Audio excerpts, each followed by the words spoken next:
Bienvenue dans cette vidéo, je vais t'expliquer ce que sont les suites. Alors pour te faire comprendre, je vais faire apparaître des boîtes sur le tableau. Et ces boîtes, je vais les numéroter. Celle-ci, on va lui coller une petite étiquette dessus, ce sera la première, la deuxième, la troisième et la quatrième. Et à l'intérieur de ces boîtes, je vais mettre des billes. Dans la première, on va mettre 2 billes. Dans la deuxième, on va en mettre 4. Dans la troisième, on va en mettre 6. Dans la quatrième, on va en mettre 8. Et là, je t'ai dessiné 4 boîtes, mais tu comprends que je pourrais en dessiner une cinquième. Et combien de billes je mettrai dedans? Je pense que tu as deviné, 10. Tu as observé que ici, la séquence, c'était la séquence des nombres pairs. Et puis dans la boîte suivante, 12, etc., etc. Eh bien, une suite, en fait, ça peut être comparé à des billes qu'on met dans une boîte. Il y a deux choses. Il y a le nombre de billes qu'on met dans la boîte. Et ça, on va appeler ça les termes. Et puis, il y a le numéro des boîtes que j'ai écrit ici en rouge. Et ça, on appelle ça les indices. Eh bien, une suite, c'est ça. Ça peut être comparé à des billes qu'on range dans des boîtes de cette façon.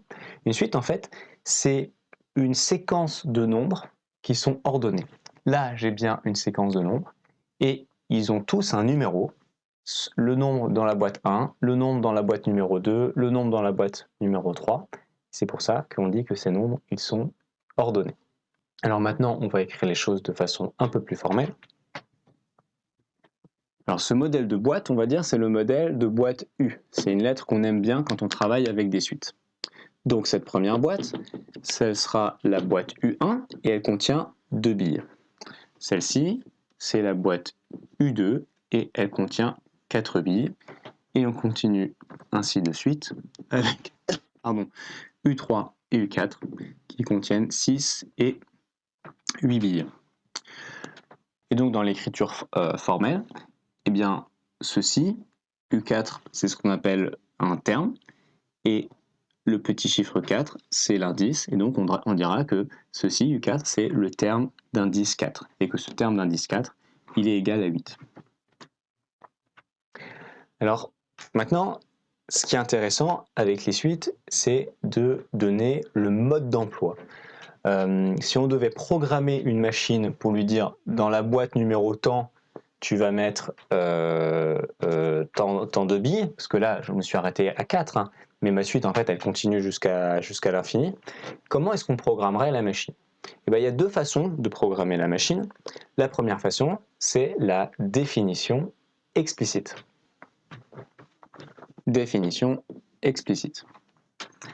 Alors, en fait, on peut observer que si je connais le numéro d'une boîte, par exemple ici le numéro 2, je peux déduire le nombre de billes qui est à l'intérieur en faisant un calcul. Parce que le nombre de billes est 2 fois supérieur au numéro de la boîte. Et donc, je peux écrire pour la boîte U1 que pour obtenir le nombre de billes qu'il y a dans la boîte, eh bien je prends le numéro de l'étiquette, 1, et je le multiplie par 2, et ça me donne les 2 billes que j'ai. Pour la boîte numéro 2, U2, pareil, je prends le numéro de l'étiquette, je le multiplie par 2, et ça me donne le nombre de billes que j'ai dans la boîte. Et on peut faire la même chose pour U3. Le numéro de la boîte x 2, ça me donne le nombre de billes que j'ai dans la boîte. Alors on peut essayer de généraliser ça. Et pour le généraliser, en fait, j'observe que à chaque fois, l'opération que je fais, c'est de multiplier par 2. Donc, pour la boîte numéro n, je prends le numéro de l'indice n, et comme à chaque fois, je multiplie par 2. Et cette formule, c'est la définition explicite de ma suite. Le deuxième type de mode d'emploi qu'on peut utiliser pour construire une suite, c'est la définition par récurrence. Définition par récurrence. Alors, ce qu'on va faire pour ce mode d'emploi-là, c'est qu'on va commencer par prendre une boîte, la première, et on va donner tout simplement le nombre de billes qu'il y a dedans. Ok? Alors, voilà, c'est imposé, ça nous tombe du ciel comme ça. Et comme elle est un petit peu spéciale, cette boîte, je vais l'entourer. Voilà, ce petit nuage. Ça symbolise que ça nous est donné, que ça tombe du ciel. Et pour les boîtes suivantes, là, ça ne va pas nous être donné. Là, on va suivre un calcul. Et quel calcul tu ferais si je te donnais la première boîte, le nombre de billes qu'il y a dans la première boîte, pour savoir combien de billes tu vas mettre dans la suivante? Bah, tu as remarqué que c'était assez simple. En fait, on va faire plus de billes. Et à chaque fois, pour passer d'une boîte à l'autre, je fais plus 2, plus 2, plus 2, comme ça. Donc, si je l'écris, dans ma deuxième boîte, la boîte U2, qu'est-ce que j'ai fait? J'ai pris le contenu de la première boîte, 2, auquel j'ai ajouté 2 billes, et ça m'a donné 4. Et donc j'écris que U2, c'est égal au contenu de la première boîte, auquel je rajoute 2, et donc ça me fait 2 plus 2 égale 4. Pour la boîte suivante, la troisième, donc j'écris U3, et bien c'est la même chose. Je prends le nombre de billes que j'ai dans la boîte 2, je rajoute plus 2, et ça me donne 6. Et donc j'écris U2, je rajoute 2 billes, et il y avait 4 billes dans U2, donc ça m'a fait 4 plus 2, et ça me donne 6. Et je peux continuer comme ça. Alors on va essayer de généraliser cette formule. En fait, ce qu'on observe, c'est que si je connais le contenu d'une certaine boîte, donc la boîte numéro n, et que si à cette boîte je rajoute 2 billes, c'est ce que j'ai fait à chaque fois, plus 2, plus 2, et bien ça me donne le contenu qui est dans la boîte ici. Et la boîte ici, c'est la boîte suivante. La boîte 3, c'est la boîte suivante de 2. La boîte 2, c'est la boîte suivante de 1. C'est quoi la boîte suivante de la boîte UN? Eh bien, c'est la boîte qui sera numérotée U de N plus 1. L'indice suivant. Voilà. Eh bien ça, c'est ma formule de récurrence. Donc, pour définir une construction d'une suite par récurrence, je vais avoir besoin de cette formule, et je vais aussi avoir besoin du premier terme. Parce que souvenez-vous, le premier terme, il est tombé du ciel, il nous est imposé. J'aurais pu dire, dans la première boîte, je mets 1000, et puis après, 1002, 1004, etc. Non, bah moi j'ai choisi 2, je l'ai choisi arbitrairement. Donc quand on donne une définition d'une suite par récurrence, eh bien on a besoin de donner et la formule qui définit la récurrence et le contenu de la première boîte.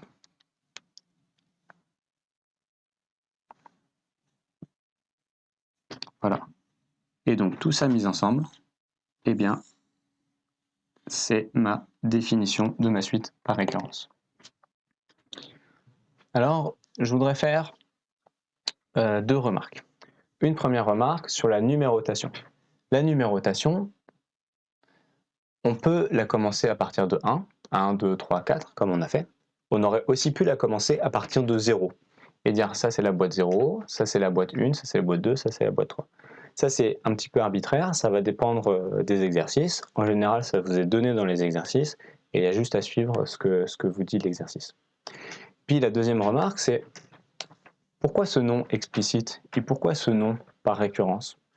Ben, en fait les noms ils disent bien ce qu'on a.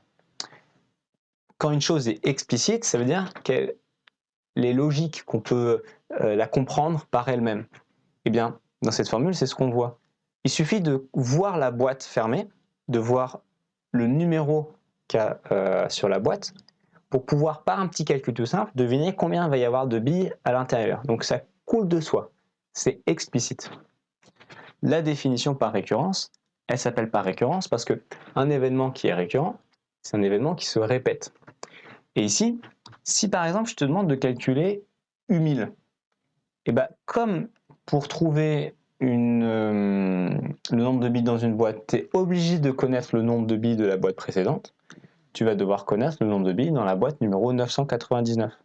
Et pour connaître le nombre de billes dans la boîte numéro 999, et ben c'est la même chose, tu dois connaître le contenu de la boîte 998. Et tu vas devoir remonter comme ça par régression jusqu'à la première boîte. Donc pour calculer U1000, tu vas devoir faire 1000 calculs. Donc ça va être très répétitif, donc ça va être très récurrent. Voilà. Alors j'ai terminé avec mes explications. Maintenant je voudrais te parler de tes notes. Tu as remarqué que la classe de première, en maths, en spécialité maths, c'est une classe qui est difficile, qui est exigeante. Et peut-être que pour avoir de bonnes notes, faut que tu travailles plus. Ou alors peut-être que tu as vu que tes notes, elles diminuaient un peu par rapport à avant. Puis en plus, tu as un enjeu. C'est que cette année, pour la première fois, tes notes, elles vont compter dans ton dossier pour Parcoursup. Et les facs, les prépas, les écoles, à la fin de ta terminale, elles vont te sélectionner sur tes notes de première et sur tes notes de terminale. Pas sur tes notes de bac, parce que les dossiers seront envoyés avant les épreuves finales de bac. Donc ça veut dire qu'il y a un enjeu pour toi qui se joue maintenant. Si tu fais partie de ces élèves qui ont envie d'avoir de meilleures notes, mais ces élèves qui sont aussi prêts à travailler, à se donner les moyens, parce que il n'y a pas de miracle. En maths, pour réussir, il faut travailler. Et j'ai quelque chose à te proposer pour avoir de meilleures notes et je te l'ai mis dans la description. Voilà. Comme ça ne concerne pas les touristes, j'en parle pas dans cette vidéo. Ceux que ça intéresse, vous irez voir. Si vous êtes parent et que vous êtes à la recherche de solutions, de coaching ou de soutien scolaire, il y a aussi un lien pour vous dans la description avec des informations là-dessus. Et si vous êtes professeur et que vous recherchez des ressources pédagogiques efficaces et qui vous font gagner du temps, regardez aussi le lien dans la description. Merci d'avoir regardé cette vidéo.